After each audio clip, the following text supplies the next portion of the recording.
할렐루야. 오늘은 사무엘하 19장 31절에서 39절을 통해 제38과 성도의 아름다운 관계라는 제목으로 함께 은혜를 나누기를 원합니다. 우리가 늘 보고 듣고 읽는 성경은 우리에게 참으로 많은 것들을 말해주고 있는데, 그것들 가운데 중요한 것 하나는 사람과 사람 사이에 진정으로 아름다운 관계는 어떻게 이루어질 수 있는가?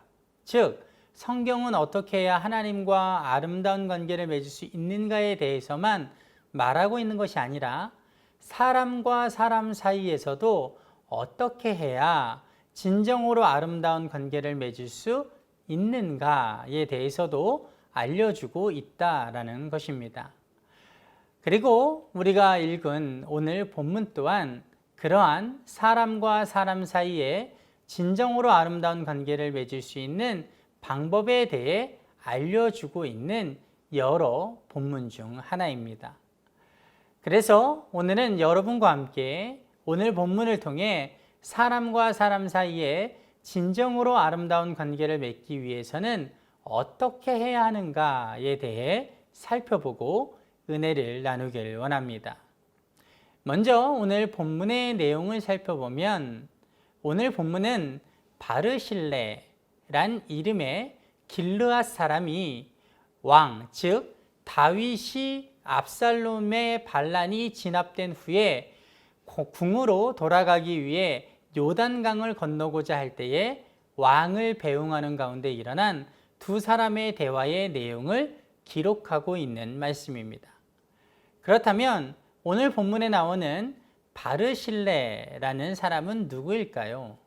바르실레는 다윗이 압살롬의 계속되는 추적을 피해 마하나임에 도착했을 때 소바, 마길이란 사람과 함께 다윗 일행의 어려운 사정을 생각하여 찾아와 침상, 즉 담요를 말하는 것이죠. 그 담요와 대야, 즉 가마솥과 같은 것, 그리고 질그릇과 밀과 보리와 밀가루와 볶은 곡식과 콩과 팥과 볶은 녹두와 꿀과 버터와 양과 치즈를 가져다가 허기져서 기진맥진에 있는 다윗과 그를 따르는 군사와 사람들을 먹여주었던 사람이었습니다.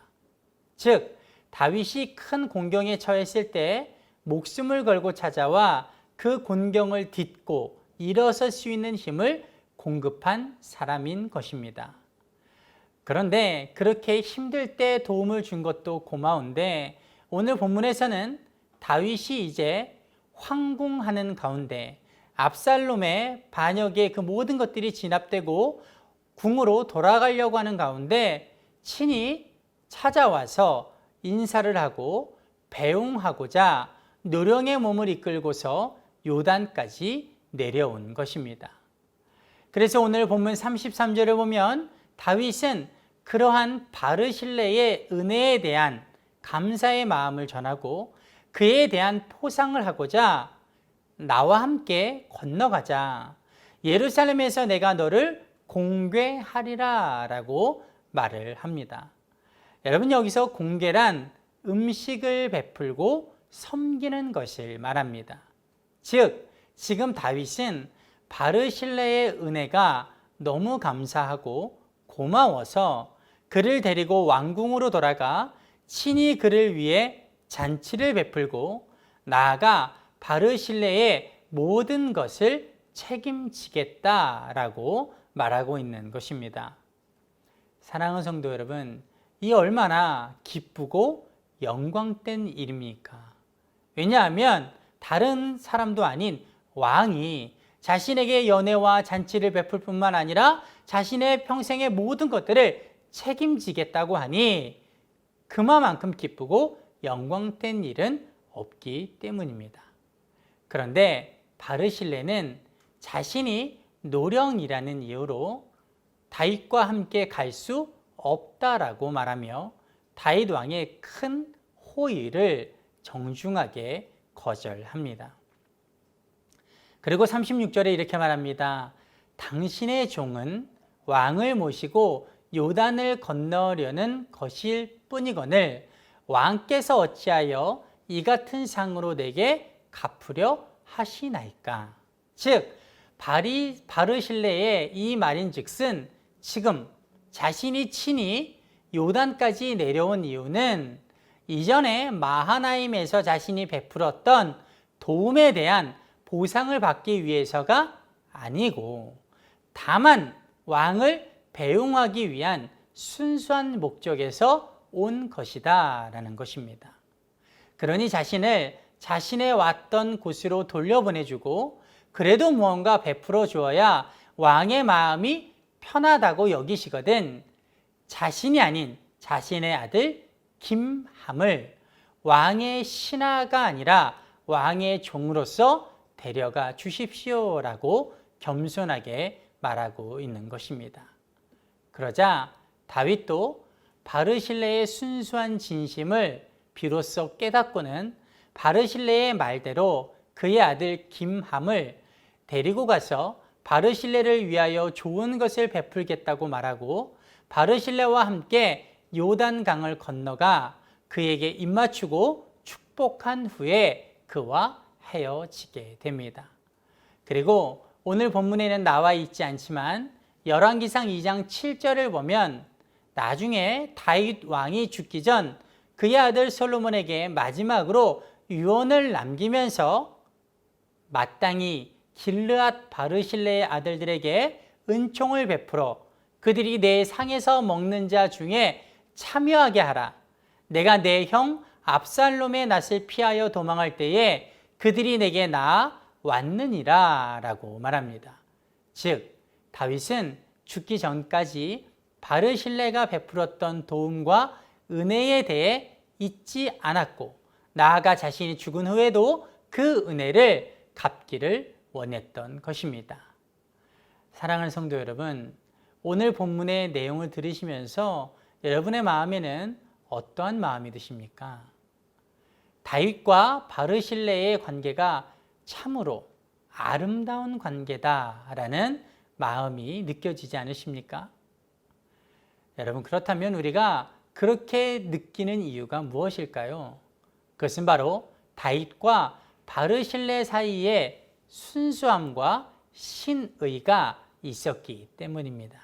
즉 다윗이 자신의 삶 가운데 어려울 때마다 도움을 준 사람이 너무너무 많았음에도 불구하고 특별히 바르실레의 은혜에 대해 평생토록 잊지 못하고 죽기 전까지도 기억했던 이유는 다윗이 어려울 때 다른 사람과는 다르게 바르실레는 무언가 대가를 바라지 않고 순수한 마음으로 다윗을 도왔고 또 무엇보다 다윗이 잘된 이후에도 다른 사람처럼 대가나 보상을 바라는 것으로 변질되지 않고 끝까지 순수한 마음으로 다윗의 잘됨을 기뻐하고 예의를 갖추었기 때문이다라는 것입니다. 그리고 다윗도 그러한 바르실레의 순수한 도움과 은혜를 당연한 것으로 치부하거나 그냥 잊어버리지 않고 평생을 두고 기억하고 그 아들에게 그 은혜를 갚고 죽을 때까지 그 은혜에 대한 신의를 저버리지 않았다라는 것이죠.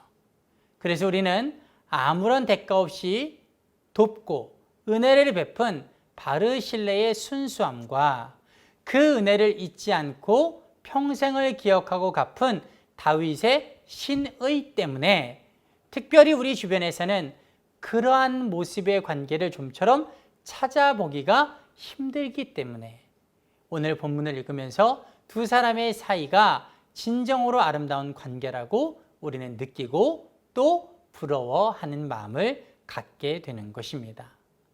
사랑하는 성도 여러분, 그러면 우리는 다윗과 바르실레의 관계를 보면서 마냥 부러워하고만 있어야 될까요? 그것으로 끝나야 되는 것일까요? 여러분, 그렇지 않습니다. 성경이 말하는 바가 무엇입니까? 성경 안에 쓰여진 대로 이렇게 하면 이런 결과를 낳게 된다라는 것입니다. 즉 우리도 다윗과 바르실레처럼 아무런 대가를 바라지 않고 도움과 은혜를 베풀고 또 누군가에게 은혜를 입었으면 평생토록 그 은혜를 잊지 않고 갚는 신의가 우리에게 있으면 우리도 우리 주변 사람들과 진정으로 아름다운 관계를 맺으며 살아갈 수 있게 된다라는 것입니다. 그러므로 바라건대 우리 모든 예양 성도님들은 누군가가 공경에 처했을 때 아무런 대가를 바라지 말고 그들을 돕고 또 내가 공경에 처했을 때 누군가가 나를 도와줌으로 말미암아 누군가에게 도움을 입었으면 평생에 걸쳐 그 은혜를 잊지 않고 신의를 지킴으로 말미암아 진정으로 아름다운 관계를 맺어 가시기를 원합니다. 그리고 되도록이면 적은 사람이 아니라 많은 사람과 또 모든 이들과 그러한 진정으로 아름다운 관계 안에서 살아가시길 주님의 이름으로 축복드립니다. 이번 한 주간도 주님의 몸된 예양교회와 또 감독님과 중앙연회와 감리교회를 위해서 기도해 주시기 바랍니다. 특별히 그 어느 때보다도 힘들고 어두운 시기를 보내고 있는 또 아파하고 있는 이 땅의 모든 한국교회와 그리스도의 지체들을 위해서 기도해 주시기 바랍니다. 감사합니다.